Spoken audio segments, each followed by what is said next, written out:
Well, hello, welcome, Tender Creature. We've got Steph Bishop and Robert Merrill here with us today. Thank you for joining me. Before you actually joined to form this group, you spent many years apart. And as we take time to learn more about Tender Creature's brand of electronic folk pop, I wanted to get a sense of what your musical experiences were prior to forming this duo. Um, I grew up in a musical household. My dad plays guitar, and I have a lot of relatives who are musically inclined. And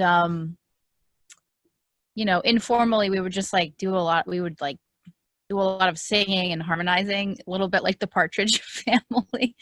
Um, so I've always loved music from a very young age.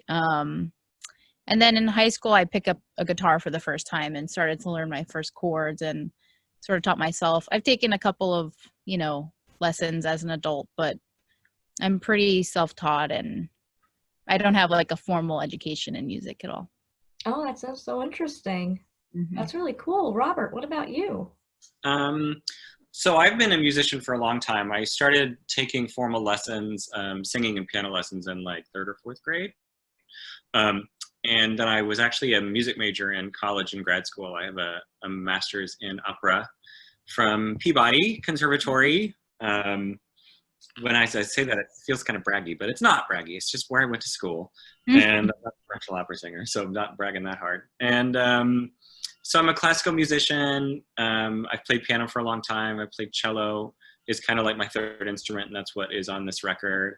Um, and I also do contemporary music and kind of contemporary art music, like contemporary opera, in addition to Tender Creature and music production and remixing.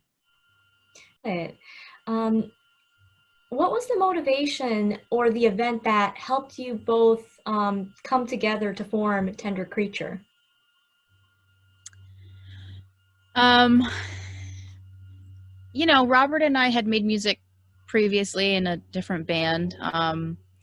And we had a break in between that after that band. And it was really this one. I was driving one day and I heard a song that had beautiful harmony. It was Anais Mitchell's Coming Down, and I heard it and I just really thought of Robert immediately, and I felt inspired to reach out to him and see if he wanted to cover the song with me. And that's how it sort of started with that one song, right? Do you want to add anything, Robert?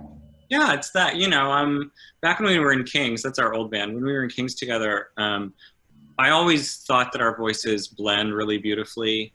There's just something about like the way that our voices are built that make them go together really well.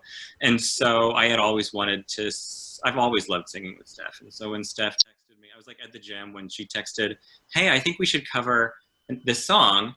Instead of being like, yeah, sure, someday, I was like, I think I was at the gym still and I was like, okay, let's pick a date. It was just like, kind of like, let's do it. Let's just see what happens. Well, that's great that you both were so dedicated to making that one day happen and then seeing how it would evolve from there. I think that's great. Yeah, we really didn't have any. I mean, we are still close friends. We never stopped being close friends, but we just weren't making music together. And we'd never made music just the two of us. And so we didn't know what it was going to be like. We had a hunch that it was going to be good, but I think as soon as we sang together again that first night, it was like, this is good. Yeah. Got it. So learning about your group and how you both work together, I understand that Steffi, you will sing a line, and then Robert, you might tweak the melody slightly, or maybe even play her melody over different chords so that it sounds a little dissonant. Um, you push the group, Robert, in a direction which I understand that Stephanie might not, or Steph might not normally go. Do you do you feel like this kind of helps the group balance each other out? Yeah, I mean, absolutely. I think that one of the Steph has an incredible gift for melody, an incredible gift to make um, melodies and chord progressions and lyrics that really like cut to your soul. It's just like not everybody has it. Steph has it, and so um, it's really like a great gift to be able to like take a melody that she's written or be when we get to be in the same room with each other, have her be like playing around, and then I get to use my experience with piano and my experience with music theory to like go directions that you wouldn't necessarily go on a guitar, because Steph is primarily a guitarist and she also plays ukulele on the record, but you can do all kinds of weird chords on the piano and keyboard that you can't necessarily, that you wouldn't think to go to on a guitar. And so I think it's taken us a different direction. I think we overlap in a lot of ways, but then we sort of, we divert at certain points, and it's beneficial to the songwriting process. Right.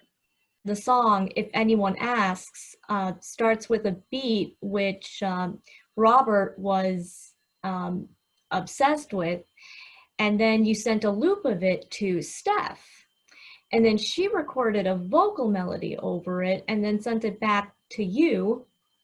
And I think you, Robert, you were very pleased with the track, and that became If Anyone Asks for the EP, The Offering, which you just completed. Is there, did all of the tracks kind of follow that same formula where there was a certain beat and it was on a loop and then it was sent to Steph, and then Steph created a vocal line over it, or was the process for each song completely different? Why don't you take it, Steph? I think If Anyone Asks is unique in that way, actually, because that was, I think, maybe the only song on the record where it began with a digital beat. I had a handful of other songs that I sort of had mostly baked, or had, the main concept for, and then it was sort of like adding in more digital stuff to that. And also just, there were parts that we wrote together for different songs, and, bridges and arrangements and things like that. But that was sort of the only song that began with a digital beat, if I remember correctly. The rest of the album was sort of opposite that. The Quietest Car, from what I understand, is about the passing of one of your former students, correct? Mm-hmm. And Climbing Trees is about watching someone close to you struggle with their family's response to their queerness back when they had not found the words to express themselves yet, correct? Yep. Mm-hmm. And then on the title track, The Offering, it's about the grieving of your grandmother's passing. Mm-hmm. And what got you both to thinking that, now is the time on The Offering to get these types of songs out on an EP? I think it's an interesting time in history right now. We're all dealing with a lot of those things in more solitary spaces, which I think can be tricky. So, I mean, hopefully the timing of it is such that people can sort of feel connected during a time where we have to be a little bit more isolated.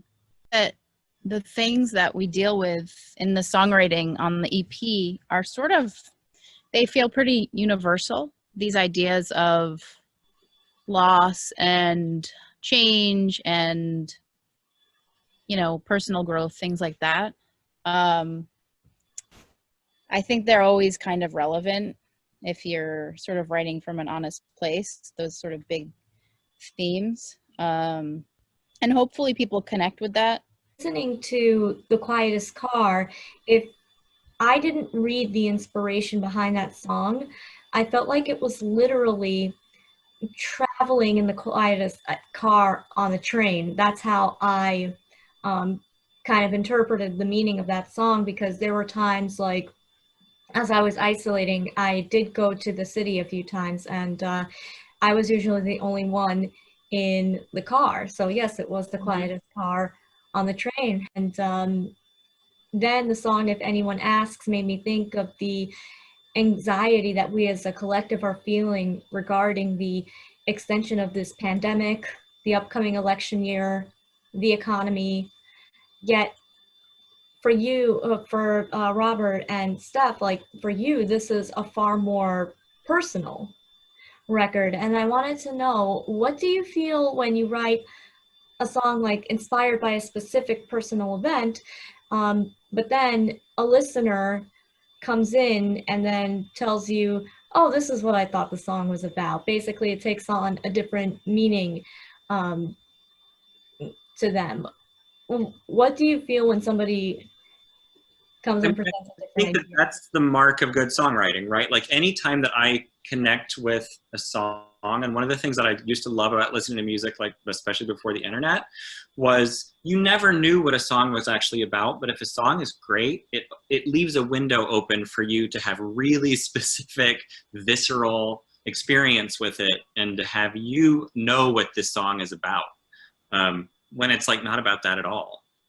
I think that it makes me really happy when people have to hear about people's personal connections to a song. And I never feel like, oh, they don't, they missed the mark. They don't understand what the song is about, or this is what the song is really about. I think that's the magic of art and music, is like everyone has their own interpretation, and that's a beautiful thing, I think.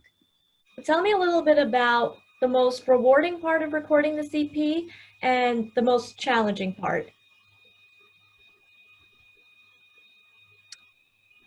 I think one of the most rewarding parts for me was honestly my friendship with Robert and the time we got to spend together, and that human connection. Especially now, it feels like I'm so glad we got to do that. And we just sort of like got to know each other better and learn more about each other. I think one of the hardest parts was it wasn't always easy to schedule getting together in person. And so that distance was a little bit tough to bridge sometimes. And also the fact that, we both have day jobs, and we have to make money, and we're professionals. And so we had to sort of, we weren't able to say, okay, this month we are buckling down and we're going to go into a room and write and produce and finish this record, and it's going to be great. We had to work around our professional schedules, which, is tough sometimes. Mm-hmm. Yeah, I think also kind of one of the challenges that a recent challenge has been that like we were scheduled to start playing live the week after the pandemic.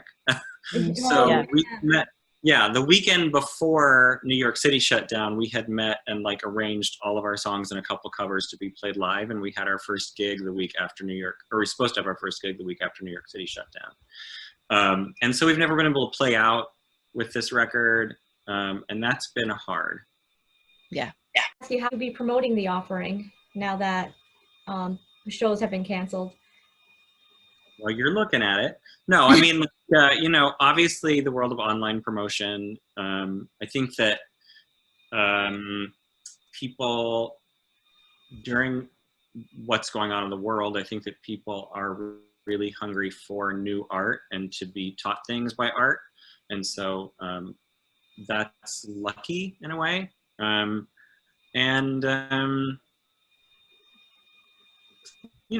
We have a YouTube channel. Mm-hmm. We're going to keep making videos.